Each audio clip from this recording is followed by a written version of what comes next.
Breaking news చూస్తున్నాం. YSR Congress party అధినేత జగన్మోహన్ రెడ్డికి ఏపీ హైకోర్టులో భారీ ఊరట లభించిందని చెప్పుకోవచ్చు. ఒకసారి ఈ కేసు విషయాల్లో కనుక వెళ్ళినట్లయితే ఆయన పాస్పోర్ట్ రెన్యువల్కి సంబంధించి ఆయన హైకోర్టుని ఆశ్రయించడం జరిగింది.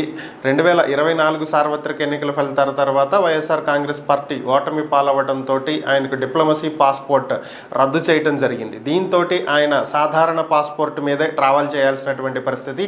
అయితే ఆయన సాధారణ పాస్పోర్ట్ రెన్యువల్కి వచ్చినటువంటి నేపథ్యంలో పాస్పోర్ట్ అధికారులు ప్రజాప్రతినిధుల కోర్టు నుంచి నో అబ్జెక్షన్ లెటర్ తీసుకురావాలని చెప్పి జగన్మోహన్ రెడ్డికి సూచించారు. దీంతో ఆయన ప్రజాప్రతినిధుల కోర్టుని ఆశ్రయించగా 1 సంవత్సరం పాటు రెన్యువల్ చేయాలంటూ పాస్పోర్ట్ అధికారులకు కోర్టు ఆదేశాలు ఇచ్చింది. అయితే తనకు 5 సంవత్సరాలకి రెన్యువల్ కావాలి అంటూ జగన్మోహన్ రెడ్డి కోర్టుని ఆశ్రయించడం జరిగింది.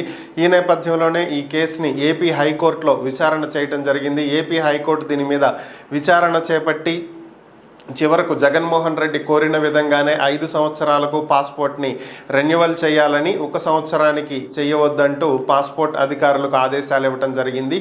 ఇక జగన్కి 5 సంవత్సరాలకి పాస్పోర్ట్ రెన్యువల్ కనుక ఈరోజు అప్లై చేసినట్లయితే పాస్పోర్ట్ వచ్చిన తర్వాత ఆయన విదేశాలకు వెళ్ళటానికి అవకాశం ఉంటుంది. ఇప్పటికే ఆయన సెప్టెంబర్ 3 నుంచి 25 వరకు యూకే వెళ్ళటానికి పర్మిషన్ తీసుకుని ఉన్నారు.